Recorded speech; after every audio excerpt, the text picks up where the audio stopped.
How does Allah subhanahu wa ta'ala answer your du'as? There are three ways. But before we get to that, let's talk about what doesn't He answer. He obviously won't answer you if you pray for something that is haram. And before we get to the three ways Allah answers your du'as, we need to address something very important that I've seen a lot of us do. So, and honestly, I also used to do it. So this is just my opinion, okay?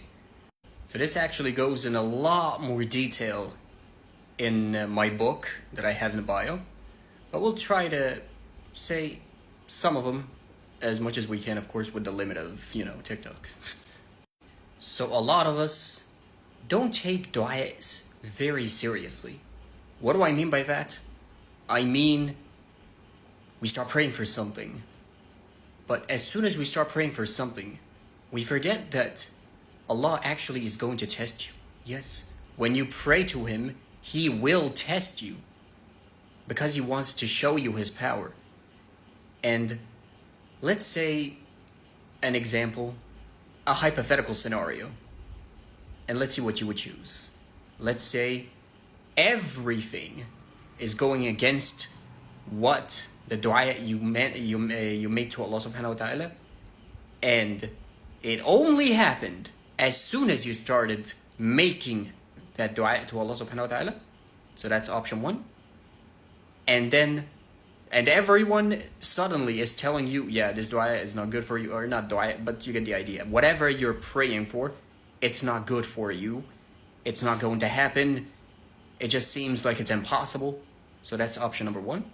Or option number two, the same exact dua, but everything became so much easier. Everything is going in the dua's direction and not the opposite way.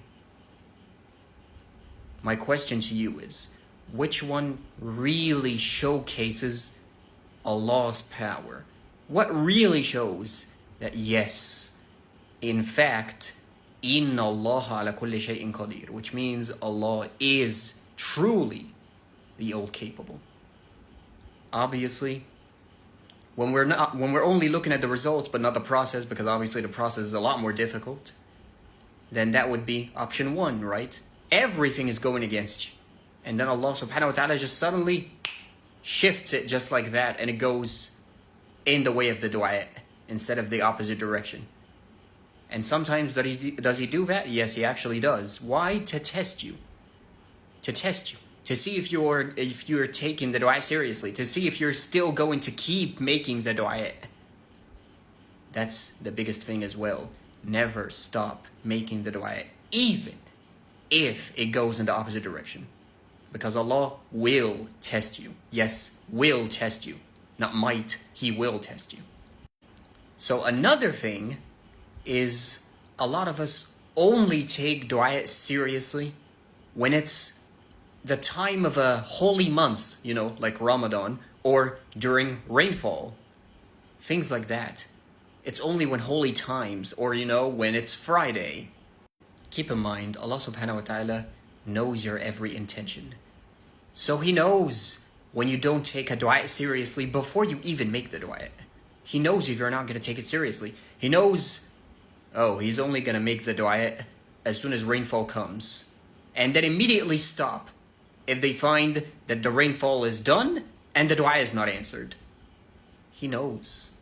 So how many of us have seen these posts that mention things like, this is the best time to make dua, 100% guaranteed to be answered?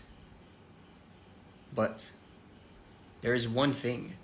Allah said, if you make dua to me, I will answer. I answer. So when these posts say that 100% you'll answer, well, yes, because He answers as soon as you make the dua anyway. But what's the point of these holy times or holy months or during rainfall or things like that? Why is it the best time to make dua? Not because Allah will answer, because He answers anyway as soon as you make the dua. It's just most likely the result, let's not call it an answer so you get the idea. The result of the dua might come during those times. More likely to come during those times. Not that Allah is going to answer your dua, as in He hears your dua. No. He answers it as soon as you make the dua anyway. So you have to be serious at all times when making dua to Allah subhanahu wa ta'ala. And maybe, increase your energy, make more of a dua when it comes to these holy times. But don't, as soon as those holy times are gone, you stop the dua. It's over. I don't make the dua anymore. I only make it during those holy times. Allah knows that. He knows your intention. So those holy times are just most likely, when the delay, let's call it that as well, to make it even easier, the delay to your dua might end. So there's actually a very beautiful ayah in Surah Al-Baqarah, ayah 186, that mentions exactly that part, which is وَإِذَا سَأَلَكَ عِبَادِي عَنِّي فَإِنِّي قَرِيبٌ أُجِيبُ دَعْوَةَ الدَّاعِ إِذَا دَعَانِ فَلْيَسْتَجِيبُوا لِي وَلْيُؤْمِنُوا بِي لَعَلَّهُمْ يَرْشُدُونَ. What Allah is saying is, O Prophet, when my servants ask you about me, let them know I am truly near. I answer. I respond to one's prayer when they call upon me. That's Allah saying this. I respond as soon as you call upon me. He responds. That doesn't mean He gets the result of your dua, but He responds. So in other words, in literal terms, He answers. But not answer as in the result of your dua comes. He responds to you. He hears you, as you said. So let them respond with obedience to me, and perhaps they might be led to the right path. And I actually believe this is the hardest form of patience to master.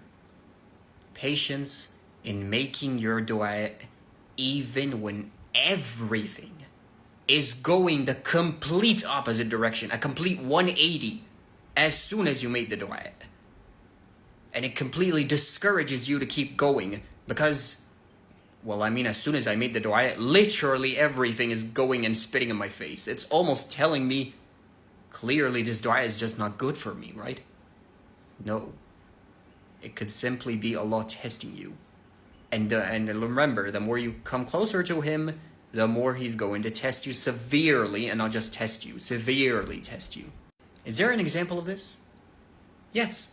There's Prophet Yaqub, alayhi salam.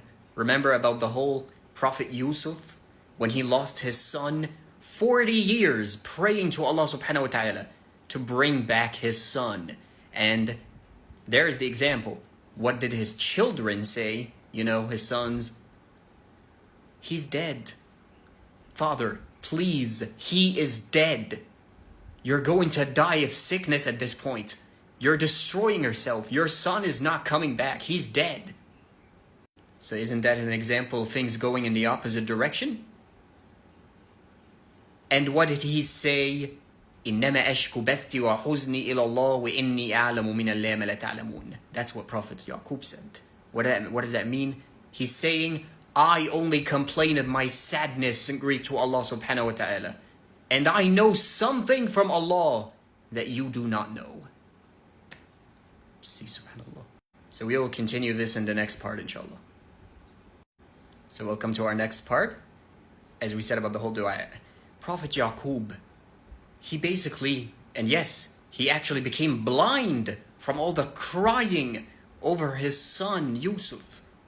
40 years crying and just waiting and waiting. No signs, nothing. In fact, everything is going the complete opposite. His son's going, Father, you're going to die of sickness at this point. They're scared for him. And he still is insistent. My son is alive. I know he's alive. And everything is literally, it's almost like life is telling him, your son is not alive. He's not coming back. So you see? But Allah subhanahu wa ta'ala still gave him the strength to continue making the dua despite things going in a complete 180. And he's still going and not caring and going. And then what happened? Prophet Yusuf came back. And didn't just come back. He came back as a prophet, because he was not known to be a prophet yet. Well, at least to his father and sons. So he came back as a prophet, which is something that is so beautiful. And the king of Egypt. Subhanallah. And of course, I don't need to talk about what do you think the sons, who wanted to kill Yusuf and put him in the well and whatnot because they were jealous of him. They obviously, as soon as they saw him, what do you think their mouth were probably just wide open, cannot believe their eyes that he's alive. And and what did Prophet Yaqub say when he saw that? Didn't I tell you that I know something from Allah that you do not know? Subhanallah. So before we get to the 3 ways Allah answers your dua, sometimes actually Allah might guide you, yes, guide you to make a dua to him. Why? Because he actually wants to give it to you. It's not even a matter of you asking him. No, it's almost like he actually wants you to pray to him, so he gives it to you. Yes, he actually might do that. Sometimes he might guide you to make a dua to him. Subhanallah. And yes, of course, that's going to also have tests. So now, how does Allah answer your dua? Well, number 1, he answers with what you want. It is what you want. But it's just better. But it is what you want. So what's an example of this? Let's dive back to Prophet Yaqub and Prophet Yusuf alayhi salam. When all of those 40 years of the delay to his answer, by the way, when Allah loves you, he more likely might delay your dua more because he wants to make it bigger and bigger and bigger. Okay? So, but not necessarily always that the case. So, what did Allah do with Prophet Yusuf? When Prophet Yaqub was obviously his first son, and he said, I know something from Allah that you do not know, right? So he believed that it was going to be his son. And not some better son, like a replacement for his son, but it is a better son. No, it is Yusuf alayhi salam, the son of Yaqub. And what happened at the end? What did Allah give him? He gave him a son, but how is it better? His son is a prophet now. And is that it? Nope. And he's the king of Egypt as well. Subhanallah. So that's number 1. Number 2, he answers your dua, but with something that is better than what you prayed for. And by better, it is not what you prayed for, but it is better than it. So in other words, it's because what you're asking for is just bad for you, so he replaces it with something better. Before I get to the 3rd one, please remember, just because things go in the opposite direction, especially as soon as you make your dua, that does not mean that Allah is saying what you're praying for is bad for you, so he's going to replace it. Because that's what a lot of us do, and that leads to our discouragement, and we stop the dua that we were making because we start to believe now, clearly it's not going to go with what I wanted because things are going in the opposite direction as soon as I started making the dua, so I need to stop. No. That's a test from Allah subhanahu wa ta'ala. And not always. And you will know, by the way. How do I know? You will know. Just trust me. You will know. Allah will let you know. Now the 3rd one is the hardest one. Rarest one. So of course it means the best one. But that's why exactly it's the hardest and the rarest. Allah delays your answer and gives it to you in the afterlife. So he doesn't give it to you in this world, he gives it to you in the afterlife. So obviously that's why it's the hardest one, because it's going to require so much patience. And of course, not just patience, but also patience in making the same dua over and over and over and over, till Allah finally does it and gives it to you in the afterlife. Subhanallah. Is there sometimes situations where Allah subhanahu wa ta'ala answers your dua immediately as soon as you make it? Yes, there actually is. I'm gonna go with an example of my own because, I don't know, why not? So, I actually was in a lecture recording and I was studying for this test that I had tomorrow, okay? So, I don't like lecture recordings. I'd rather look at the slides. But for this specific lecture, I had to look at the recordings. So there were so many recordings, and I was trying to look for only a specific part of the lecture that is not written in the slides, and it was going to be included in the exam. So I asked Allah subhanahu wa ta'ala to find the exact, not just the recording, but the time frame of the recording of that specific part. And lo and behold, subhanallah, wallah al-azim, I am not even exaggerating, I just scrubbed through the time frame of the recording randomly, closed my eyes. I don't remember what I did exactly, but I just scrubbed through randomly very fast, and guess what I landed on? I landed at exactly the part of the lecture that I wanted to hear. And actually, he did it twice, because there were two parts and two different recordings, and it literally happened 2 times in a row. Subhanallah. So comes the last part. In my opinion, don't ever rely on someone to tell you if your dua is bad for you. And I'm of course talking about not asking for something haram, just something you don't know is bad or something. And they tell you it's bad for you, or look at how your life is unfolding. It clearly Allah is telling you it's bad for you. Don't take anyone's opinion, because Allah, and I am telling you, Allah al-Azim, Allah will let you know if it is in fact bad for you.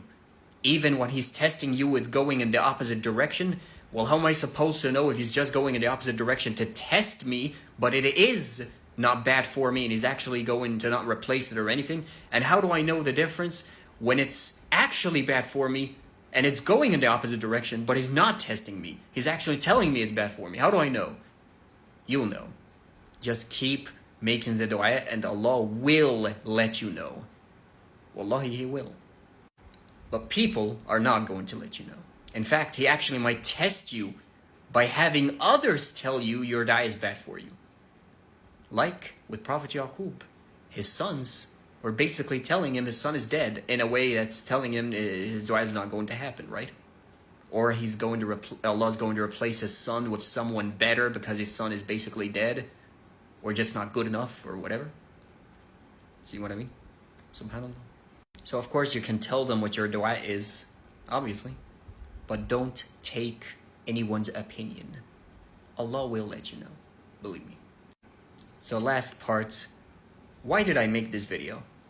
Because I see so many mention du'as and talk about du'as, but to me, I've never seen anyone talk so comprehensively about du'a before. It's always, there's 3 ways Allah answers your du'a. It replaces it, gives it what you want, in the afterlife. And that's it. So I wanted to, as much as I could, of course, by asking Allah subhanahu wa ta'ala's permission with what He taught and whatnot, and I said, I really want to talk comprehensively about du'a because it is so important. Remember, it is a part of worship. So don't ever be scared of making du'a for the fear that they might not be answered or they're going to get replaced anyway, so why bother? As soon as you notice just one little thing going the opposite direction, yeah, it's not going to be answered, I'm going to stop.